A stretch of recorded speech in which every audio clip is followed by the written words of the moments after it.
Hey, it's Mac with PriceActionTradingSystem.com, and it is Tuesday. It's December 10th. This will be our chart lesson for the day, and very similar to yesterday, we traded up here and went into this sideways range, but you could see we were kind of making lower every time we went up. The bounces got a little lower and lower until finally we sold off. We did recover some into the close. The market just closed a few minutes ago. So we recovered some of it back and we got back into the range. I would call most of the support right across here at 31, 33, 75 or so. You had a little bit of support right across this level here for a little bit, but this was really your range. Most of it was, and this actually you could bring this down a little bit later. Originally, I had it up here. I think it fits better up there. But I'd call that the highs and this the lows, and you could have tightened this, uh, some of these highs and lows up as the day kind of progressed. But uh, really, the thing you wanted to look for when you had this big leg up in this correction, it didn't go all the way to low. Once we start higher, you got to assume, hey, if we get through here, you want to look for a measured move, which you can see if you measure this first leg, move it up, that would have given you a target up here. But we never could get up there. We never could get outside this, uh, the overnight highs up here, which you can see with some of the highs from yesterday. You can see that's played support and resistance there off and on for a few days now. And so that's an important price level you got to watch and you got to be careful, and you want to see prices get through there. If we keep going higher, that would probably be your first target. So when that doesn't happen, then you got to figure we'll probably back off some more. Uh, this was a harder range to trade right in here because you're not making consistent highs or consistent lows. They're in different places, so to speak, and that makes it a little harder. Um, then you got to wait for your double test and your double test failures off of this wherever your highs are, and double test failures and so forth off your lows. You basically want to go to range rules.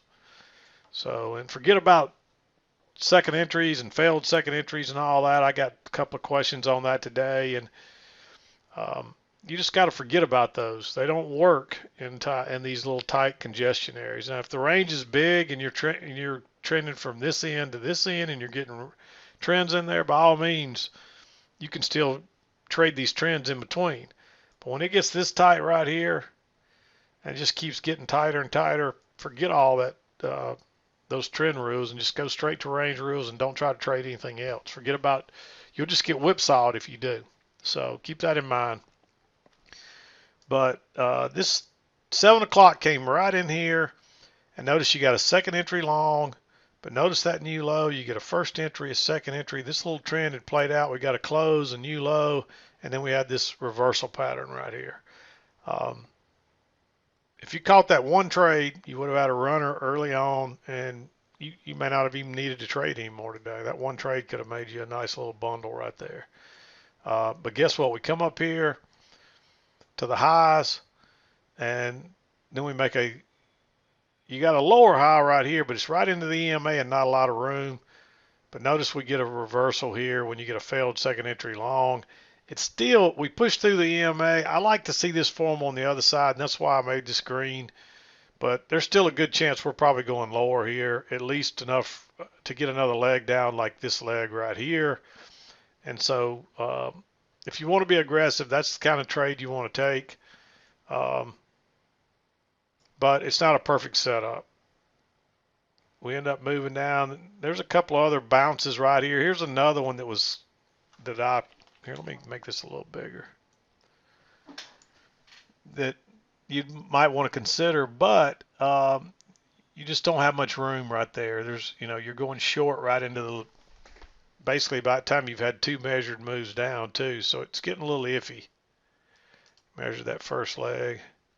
There's your second one. So you're going long or short right into that to that two legs down, perfect measured move. So that's always risky. So I didn't mark it. We finally come back here and you get a second entry. This one is right off that key entry point. It's been holding steady the whole way.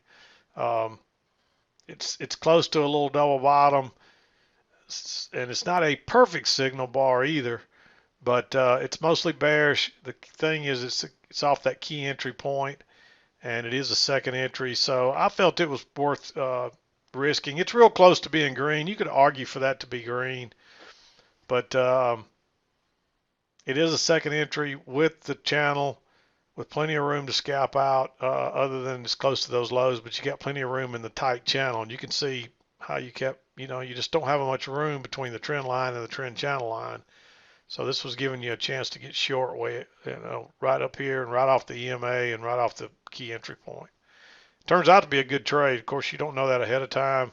So again, this one is real close to being green. And then of course you get this big move down. Look how far away you are from the EMA. Um, that's a nice reversal type bar. It's a little risky, but if you catch one of these, a lot of times you might catch the low of the day. And if you catch this one, you probably could have ridden this quite a ways. The better entry was here when you got the higher low. You still got a long way back to the EMA. And again, you would have had another runner there. And then you had a failed second entry on a reversal type Patterson here, reversal type pattern here. And it takes this one a few minutes, but it takes on off. Then it comes back and it does confirm the trend line. A real small bar there. It's only about 3 ticks in that bar. It's not a very good signal bar, but it's also really, notice you got a double bottom, and that's really a little higher low. So it's a double bottom with a higher low, but it's close enough to say, hey, you've tested that area 3 times. It does confirm this trend line. There's some reasons to like that one, but again, it's aggressive, and so are all the rest of them up through here. They're just all too aggressive. This basically was a second entry, but this is really your signal bar, and it's too bearish, and this is just an inside bar. And then same thing here. You're just going along right into the highs. So you just kind of have to watch this go without you. There is a failed second entry long there, but everything's still inside that trend line. You hadn't had a break outside yet, and you just had an overshoot. So you could go lower. That's another one that you might argue to be green, but the fact that there's 1, 2, 3, 4, 5, 6, 5 or 6 bars lined up there. Actually, by the time that ticked lower, there were 4, and that's still enough with some doji-looking bars. None of those are official dojis. So again, you could probably argue for that one to be green since it just came off this high, but I'd probably just leave that one alone and wait for a little better setup. It's not a high probability setup. It's just too much sideways. And of course, now you get 2 legs down and it bounces, but you don't really get a chance to go long again, even though you would suspect that you may try to retest that high. A lot of times you don't get a retest on range days, but we did here. And you got this big, it actually broke higher and turned and went out the other side, way away from the EMA. So I'd have my stop 1 tick below the bullish bar where it broke higher and then went below it. And just if it breaks below there, I'd go short. And that was a quick, easy move. You get a lower high here. Big bear, nice bearish bar, not too big. Another easy scalp. And then you got a second entry long. Notice you're coming down, you get a break, new low, and you got a second entry and another nice bullish bar there. It's not too big, relatively small. Another nice move up. And you turn down right at the overnight highs again, and you get a lower high right here, bearish bar. Now you're kind of working sideways, but notice that double bottom, and then you made that low once, you test it twice, and you get a nice little bullish bar. It is below, you are kind of going sideways there, and that is close to being a doji. I had this blue simply because the bias has been mostly up, even though we're starting to kind of work sideways here. The overall bias had still been up since really early this morning, because we made a higher low here and we're working higher again, so it still kind of leaves bigger pattern bullish. So in that case, I kind of lean to going long there. You could argue that's real close to being green though. And of course you got two legs up, so you got a second entry short right here. A nice red bar. Generally, like I said earlier, you don't want to look too much at second entries, but if you get a second entry and it's off the highs, which you may have moved this down by now, and you see that nice bearish bar, not too big, plenty of room to get out, and it turns out to be a nice trade. And then you get a little double test. Notice you made that low, test it once, you test it twice. You've had this trend with a break and a new low, and then basically you got a little failed break lower, reverses, a little bit of room between there and the EMA. Hopefully you're just going back up in the range again. And then from then on, it just kind of up and down, up and down.